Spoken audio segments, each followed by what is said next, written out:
बिस्मिल्लाहिर्रहमानिर्रहीम। अस्सलाम वालेकुम नाज़रीन, इरफान हाशमी आपको अपने शो में लंदन से खुशामदीद कहता हूँ और आज मेरी रिक्वेस्ट के ऊपर तारिक मतीन साहब ने हमें दोबारा ज्वाइन किया है। तारिक भाई बहुत शुक्रिया आपके वक्त का, बंडल ऑफ थैंक्स। पहला सवाल, पाकिस्तान डेमोक्रेटिक मूवमेंट, नया क्या है इसके अंदर? अम, तकरीरें पुरानी हैं, डायलॉग बदल जाते हैं, कोई नया डायलॉग आपको सुनने को मिलेगा और ऐसा लगता है कि ये सास बहू की कहानी है कि तुमने ट्विटर पे बैठ के ऐसी चीज कही थी तो तुम भूल गए। आज दो बयान बड़े मजेदार थे। पहला बयान, जो पहली स्टेटमेंट आई मरीम नवाज की तरफ से, उन्होंने कहा कि जनाब ये जो बेनजीर भुट्टो के कातिल हैं भाग जाते हैं, जनाब नून लीग की हुकूमत रही सोए रहे, इक्तदार आपके पास था सोए रहे। अच्छा, फिर मजे की बात यह है कि पाकिस्तान पीपल्स पार्टी की हुकूमत रही, उन्होंने कुछ नहीं किया। तो फिर इसका इसका जो सारा मलबा है वो किस पे डाला जा रहा है? फिर दूसरी इंपॉर्टेंट बात कि पाकिस्तान में जाओ ढूंढ के लाओ इतना फर्मा बरदार बेटा जितना नवाज शरीफ है। तो भाई ना आप फर्मा बरदार है, ना मैं हूं, ना मेरे जैसे कोई और लोग हैं। तो ये क्या ये मेयार है सियासत का, या ये हमें इन मुश्किल हालात से ये क्यादत निकालेगी जो इस वक्त टीयर 2 बल्कि टीयर 3 की क्यादत है? अच्छा, इसमें सबसे पहली बात तो यह है, किसी ने बड़ा अच्छा तबसरा किया था, वो मैं तबसरा मेरा नहीं, लेकिन बड़ा खूबसूरत है, वो मैं दोहरा देता हूँ। जब पीटीएम के लोगों की तस्वीर एक साथ नजर आती है ना, फ्रेम में मौलाना फजलुर रहमान, बिलावल भुट्टो जरदारी, मरियम नवाज शरीफ साहिबा, शाहिद खान अब्बासी, राजा परवेज अशरफ साहब, एहसन इकबाल साहब, राना सनाउल्लाह साहब, कब्र जमान कायरा साहब, असफंदियार वली साहब और बाकी लोग ये जब नजर आते हैं एक साथ, तो किसी ने बड़ा खूबसूरत लिखा, अगर इन्हीं लोगों को मुल्क ठीक करना है तो इन्होंने अब तक ठीक किया क्यों नहीं था? वो कराची से हैं, पीटीआई के, क्या नाम है, जैदी साहब, उन्होंने कहा था ये। तो अच्छा, अली जदी साहब, अली जैदी साहब ने कहा था कि अगर इन्होंने ठीक करना है तो खराब किसने किया? बिल्कुल सही। एक तो ये सवाल। दूसरा बात ये है कि ये जो आज तकरीरें हुई या ये जो अभी तक कर रहे हैं, इसमें नया क्या है? इसमें नया कैसे होगा? इन लोगों में नया कौन है? इन लोगों के मसाइल में नया क्या है? इन लोगों की सियासत में नया क्या है? तो इस पीडीएम में नया कैसे होगा? ये कल भी सिर्फ और सिर्फ इक़्तिदार के लिए सियासत करते थे, ये आज भी सिर्फ और सिर्फ इक़्तिदार के लिए सियासत करते हैं। हाँ, नया ये है कि कल तक जो है वो इमरान जरदारी भाई-भाई थे, आज नवाज जरदारी भाई-भाई हैं और आज जो है वो अब पता नहीं अगर वो खाला हैं, बाजी हैं, क्या हैं, मुझे नहीं पता कि आसपा की और उनकी एज के गैप को देखते हुए क्या रखा जाए। लेकिन बहरहाल ये जो है आज नया आसपा थी और आसपा जो है वो एक नई चीज़ थी और एनर्जी के साथ आई, कॉन्फिडेंस के साथ आई। वो एक नई चीज़ थी आसपा भुट्टो जरदारी साहिबा। बाकी तो नया कुछ है नहीं, इसलिए कि इनके मसाइल भी पुराने हैं, इनकी ख्वाहिशें भी पुरानी हैं, इनका एजेंडा भी पुराना है और ये लोग भी पुराने हैं, तो नया कुछ होगा कैसे इनमें? बिल्कुल आपने सही कहा, नया कुछ नहीं है। तो ये आज जो लोग सवाल हमसे कर रहे थे कि जनाब ये पाकिस्तान को किस तरह मुश्किलात से निकालेंगे। एक ओपोजिशन होती है ना, वो आपको गाइड करती है, प्रॉब्लम्स के हवाले से सख्त सवालात करती है, पॉलिसीज पे तनकीद करती है। जैसे यहाँ तरक्की याफ्ता मुल्क में होता है, जिस सरजमीन पे आप बैठे हैं वहाँ शैडो गवर्नमेंट होती है, शैडो मिनिस्टर्स होते हैं। बिल्कुल ऐसा होता है जिसके ऊपर बकायदा आपके क्वेश्चन आंसर सेशंस होते हैं। लोग ये सवाल करते हैं कि जनाब अगर आपने पार्लियामेंट से बाहरी मैदान लगाना है तो फिर आप किस जमहूरियत की बात कर रहे हैं? बिल्कुल ठीक बात है। अगर आप रोस्टम पे खड़े होके पाकिस्तान की इदारों, अब तो वो ये कहते हैं कि दो लोग हैं, दो सिलेक्टर्स ऐसे हैं जो गाड़ी को धक्का लगा रहे हैं। अ, आप मुझे बताएं कि हुकूमत की खामोशी उस तरह नहीं है। ऑब्वियसली वजीर आते हैं, वुज़रा आते हैं, ट्विटर के ऊपर बयानात यहाँ से भी आते हैं, लेकिन जिन अदारों की ये बात बार बार कर रहे हैं वो क्यों खामोश हैं? ये मसला इसलिए भी इम्पोर्टेंट है क्योंकि जब इदारों पे आप तनकीद करेंगे तो इसका फायदा हमसाया मुल्क उठाता है और बारहा उठाता है। और इस चीज को रुकना चाहिए, अदारों को अपनी खामोशी तोड़नी चाहिए और वो लोग जो इस स्टेज के ऊपर मौजूद हैं उनको हमेशा के लिए खामोश किसी तरीके से करवाया जाए, क्योंकि अगर तो ये पाकिस्तान बचाने के लिए सियासत होती तो डेफिनेटली लोग सड़कों पे आते। और अब तो सुनने में आ रहा है कि लोगों को डरा धमका कर वहां पे लाया जा रहा है। टास्क दिए गए थे मुल्तान के अंदर कि तुम्हारे जिम्मे इतने बंदे हैं, तुमने लेकर आना है, क्योंकि शो ऐसा था जिसमें। और बिफोर के आप कमेंट करें, आज आपने वो तस्वीर शायद देखी हो जिसमें आसिफा भुट्टो तकरीर कर रही हैं और बिल्कुल उसके साथ पाकिस्तान के साबिक वज़ीर आज़म यूसुफ रजा गिलानी हाथ बांधे हुए खड़े हैं। तो कमोबेश यही सूरत हाल है पाकिस्तान के सियासी खानदानों की, कि इनके बच्चों को लॉन्च करने के लिए ये सब प्लेटफॉर्म लगाया जा रहा है। और इस वक्त मुझे तो ऐसा लगता है तारिक भाई कि ये नेट प्रैक्टिस कर रहे हैं आने वाले दिनों के लिए, हुकूमत के लिए। ये सब कुछ किया जा रहा है कि बड़ा मैच जब खेलना पड़े तो बच्चे तैयार हों, और अब उनका हाथ जो है वो सीधा करवाया जा रहा है। ठीक है, बिल्कुल ठीक बात है। यही यही वो चीज थी ना जिसकी वजह से आज चौधरी निसार साहब मंजर आम पर आए। वो मंजर से जाने पर तैयार हो गए थे ना, मंजर आम से हटने पर तैयार हो गए। उन्होंने कहा था कि नवाज शरीफ मेरी लीडर है, मरियम मेरी लीडर नहीं है, मैं उनके बच्चों का जो है वो उनके बच्चों को लीडर क्यों मानूंगा। चौधरी निसार साहब का सबसे पहला प्रॉब्लम तो यही था ना। चौधरी निसार साहब ने कहा था मियां साहब लीडर है मेरे, शहबाज शरीफ साहब मेरे लीडर है, मरियम बीबी को मैं लीडर क्यों मानूंगा। ज़हीम कादरी साहब मरियम बीबी को लीडर मान लेते हैं, ज़हीम कादरी साहब हमजा को लीडर मानने को तैयार नहीं। तो ये मसाइल भी कुछ अजीब अजीब से हैं। लेकिन बहरहाल ये यूसुफ रजा गिलानी साहब, उनकी उम्र देखिए, उनका स्ट्रक्चर देखिए, स्पीकर रहे, वजीर आजम रहे। फिर उसके बाद आप बाकी लोगों को देखिए, रजा रब्बानी साहब को देखिए, खुर्शीद शाह साहब को देखिए, राजा परवेज अशरफ साहब को देखिए, कमर जमान कायरा साहब को देखिए, चौधरी मंजूर साहब को देखिए। इन लोगों की उम्र, इनका तजुर्बा, इनकी सियासत, सियासत में इनकी स्ट्रगल देखिए। और फिर उसके बाद एतजाज हसन का नाम आप छोड़। एतजाज हसन साहब को, एतजाज हसन साहब को देखिए, शेरी रहमान साहिबा को देखिए, आप इन तमाम लोगों को देखिए, नवीद कमर साहब को देखिए, आप इन तमाम लोगों को देखिए। और उसके बाद आप इन बच्चों को देखिए कि ये all of a sudden out of nowhere ये आते हैं और आके ये लीडर बन जाते हैं। और फिर ये उसके बाद ऐसे नजर आते हैं सीरियसली। आपने वो देखा है, बुरी बात है, बहुत सख्त बात है, लेकिन किसी फैक्ट्री में मालिक होता है, मालिक नहीं होता, मालिक का बेटा फैक्ट्री में आता है, उसकी बेटी फैक्ट्री में आती है। और चूंकि वो मालकिन है, वो मालिक है, बेटा और बेटी भी, तो वो उसी जाहो जलाल से, उसी तमतराक से, उसी दबदबे के साथ, वलवले के साथ वो चलता है आगे तुर्रम खान बन के।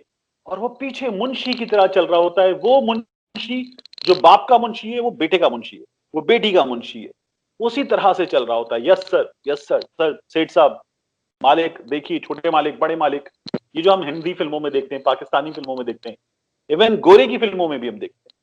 तो वो जो मालिक, वो जो होता है ना मुलाजिम, ये लीडर नहीं है, मुलाजिम, बिल्कुल मुलाजिम के अंदाज में आप इनको देखेंगे। बहुत सख्त बातें ये, लेकिन कितनी गलत है।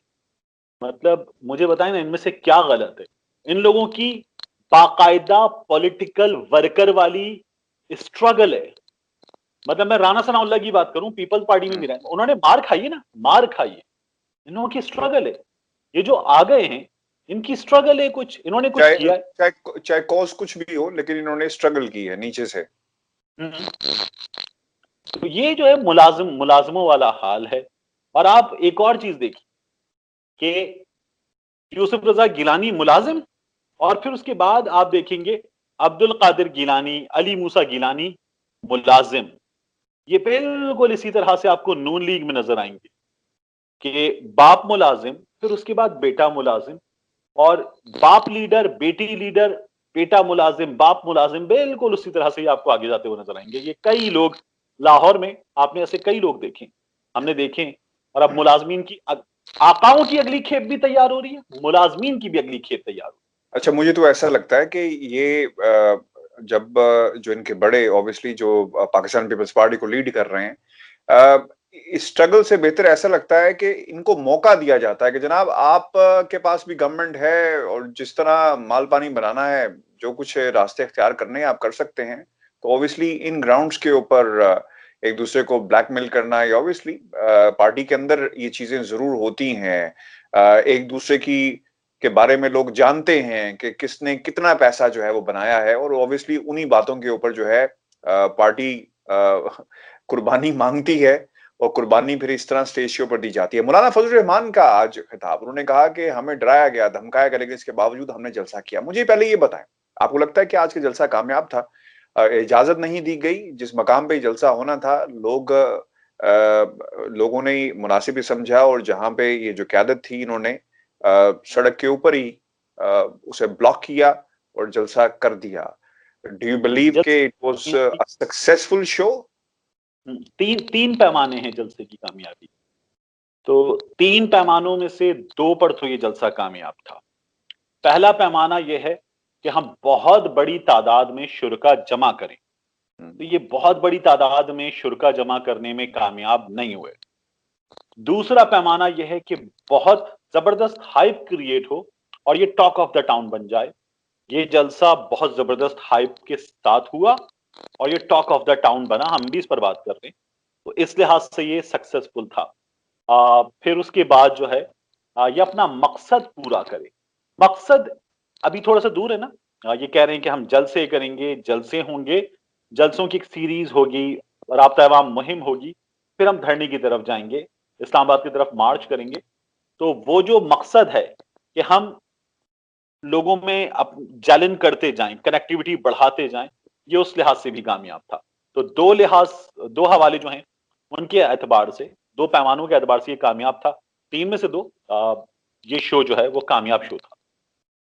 अच्छा, वो फजल रहमान साहब का जो बयान था कि मुल्क की सियासत के हर मसले से इमरान खान को ला ताल्लुक कर दिया है पाकिस्तान डेमोक्रेटिक मूवमेंट का इस प्लेटफॉर्म से, हमें कोई एक ऐसा जो उन्होंने 12 निकात आपको याद होगा पेश किए, उसके अंदर अवाम को 11वें नंबर पे रखा।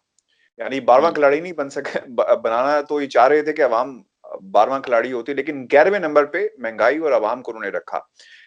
इसके अलावा जो एक पॉलिसीज डिवाइस की जाती हैं, बताया जाता है, लाइन ऑफ एक्शन ड्रॉ किया जाता है, आपको लगता है कि जब ये फजल रहमान साहब ये बात करते हैं कि मुल्क की सियासत के हर मसले से इमरान खान को ला ताल्लुक कर दिया गया है डेमोक्रेटिक मूवमेंट ने, इसमें कितनी इसका इस गुफ्तगू का स्पेक्ट्रम क्या है, स्कोप क्या है? देखें, जो कह रहे हैं कि इमरान खान को ला ताल्लुक कर दिया, उन लोगों को देखें।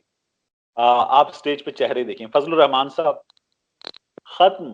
मतलब एक आदमी, वो जो था ना, ये वक्त किसकी रऊनत पे खाक डाल गया, ये कौन बोल रहा था खुदा के लहजे में।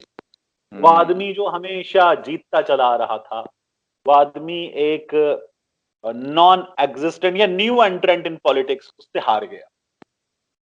फिर आप अचकजई साहब को देखें, एएनपी के बड़ों को देखें, यूसुफ रजा गिलानी साहब को देखें, कई बड़े बड़े लोगों को देखें आप, ये फारिग हो गए, ये वाइप आउट हो गए। इन लोगों को ये रियलाइज करने की जरूरत है कि हम मुस्तरद हुए हैं। इमरान खान लाताल्लुक हुआ है या नहीं हुआ, ये बाद की बहस है। Imran Khan we must mind it कि अभी कामयाब नहीं हुआ है, ठीक है, लेकिन इमरान खान लाताल्लुक हुआ है या नहीं हुआ, ये बात की बहस है। जो लोग ये बातें कर रहे हैं वो तो माइनस हो चुके हैं। मतलब वो तो इस वक्त अपने कमबैक की लड़ाई लड़ रहे हैं। फजलुर रहमान साहब ने खुद को रेलेवेंट किया था पिछले धरने में, और वापस फजलुर रहमान साहब ने एंट्री दी मेन स्ट्रीम पॉलिटिक्स में, वो माइनस हो गए। फजलुर रहमान साहब अब फिर इसकी सरबराही लेकर वापस आए हैं, लेकिन ये पार्लिमानी सियासत से माइनस हुए हैं। ये बड़े बड़े नाम जो है ये माइनस हुए हैं, लोगों ने इनको रिजेक्ट किया है। ये जो है ये रिजेक्ट हो जाने वाले लोग हैं। वो इनका ये जो है ना कि कौन लाताल्लुक हो गया कौन नहीं, ये बात की बात है। इंपॉर्टेंट ये है कि इन्हें अवाम की बात, 11वां नंबर अवाम की बात करनी चाहिए। इनके पास अवाम की बात नहीं है करने को। इनका मसला मियां नवाज शरीफ है, इनका मसला आसिफ अली जरदारी है, इनका मसला फजलुर रहमान है। मैं आप मेरी दाल रोटी घी बिजली पानी गैस बिल महंगाई इनका मसला नहीं है। इनका मसला है मियां नवाज शरीफ, जरदारी साहब, फजलुर रहमान साहब। इनका मसला मैं और आप नहीं है, आम आदमी इनका मसला नहीं है। अच्छा, एक बड़ी जबरदस्त किस्म की सिचुएशन डेवलप हो गई है। मरीम नवाज को उतारा गया था इसलिए उन्होंने अपने खानदान के अंदर एक मार्शल लॉ लगाया, और शहबाज शरीफ और हमजा शहबाज और ऑब्वियसली जो पार्टी को लीड कौन करेगा, वहां पे भी हमें एक पॉलिटिकल कू नजर आती है। अच्छा, जब इलेक्शंस होंगे तब ये तमाम जमातें एक दूसरे के सामने होंगी और हाँ उसको कैटर करने के लिए एक और पॉलिसी अपनाई जा रही है। आसिफ अली जरदारी ने अपनी बेटी को लॉन्च किया, यानी मरियम के मुकाबले में इस वक्त दो लोग ऐसे हैं जो खानदान के उतरे हैं, कल को इनका आपस में मुकाबला होगा। तो आपको लगता है कि ये इस चीज को कैटर करने के लिए, क्योंकि नवाज शरीफ साहब का जो फ्यूचर ऑब्वियसली मरियम नवाज से है और दूसरी तरफ हमें कोई और दूसरा बंदा इस जमात में नजर नहीं आता। देखिए, ये जो है ना आसपा को उतारा गया, इसकी सबसे ज्यादा इंपॉर्टेंस ये थी कि ये पीपल्स पार्टी का जलसा, बुनियादी तौर पर ये पीपल्स पार्टी का जलसा था। फिर अपने इवेंट को पीडीएम का इवेंट बनाया गया ताकि उस मूवमेंट में भी जान रहे, ये इसलिए किया गया था। तो जलसा तो बुनियादी तौर पर पीपल्स पार्टी का था। पीपल्स पार्टी का जलसा भुट्टो की पीपल्स पार्टी है, ये भुट्टोइज्म की पार्टी है, तो एक भुट्टो चाहिए था। अब वो लोग उस पर भी बहस करते हैं, मैं इस बहस को बिल्कुल बेकार बहस समझता हूं कि आसफा भुट्टो जरदारी, बिलावल भुट्टो जरदारी, बिलावल जरदारी, ये बहस बेकार है। बिल्कुल उसी तरह ये बहस बेकार है जिस तरह मरियम नवाज या मरियम सफदर, कोई भी शख्स अपना जो भी नाम लिखना चाहे ये उसकी मर्जी है, मैं और आप कोई नहीं होते ये बात करने वाले, ये बिल्कुल बेकार की बहस है। तो इस बेकार की बहस में पढ़ने के बजाय पीपल्स पार्टी को अपना फेस चाहिए था, क्योंकि पीपल्स पार्टी का इवेंट था। वहां से कोई ना होता तो ये हाईजैक हो जाता मरियम नवाज के हाथों और इवेंट पीपल्स पार्टी का था, इसलिए ये किया गया। बिलावल नहीं आ सकते थे, आ जाते, कोरोना होते हुए आ जाते तो फिर ये बहुत सीरियस होता, पीपल्स पार्टी को डैमेज करता। उन्होंने आसफा को लॉन्च किया आज। लेकिन राज भाई एक और बात, सॉरी मैं आपकी बात काट रहा हूँ। जो तकरीर आज आसफा ने की, उसने कहा कि भुट्टो का जो नारा था, जो मिशन था, उसे पाकिस्तान पीपल्स पार्टी, तो ये इतनी दहाइयों से क्या ये सोई हुई थी पाकिस्तान पीपल्स पार्टी? हुकूमतें इनके पास रही और आज भी भुट्टो का नारा मुकम्मल नहीं हो सका, मिशन मुकम्मल नहीं हो सका, और उसको मुकम्मल करने के लिए आज हमें उसी खानदान के बाकी लोगों की जरूरत है ताकि मिशन मुकम्मल हो सके।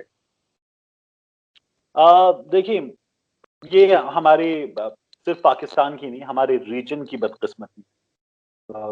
गांधीज हैं तो गांधीज मुसलसल चले आ रहे हैं, सुइकारनोज हैं तो सुइकारनोज चले आ रहे हैं। बांग्लादेश में डायनेस्टी है, हमारे यहाँ डायनेस्टी है, हमारे यहाँ चारों सूबों में डायनेस्टी।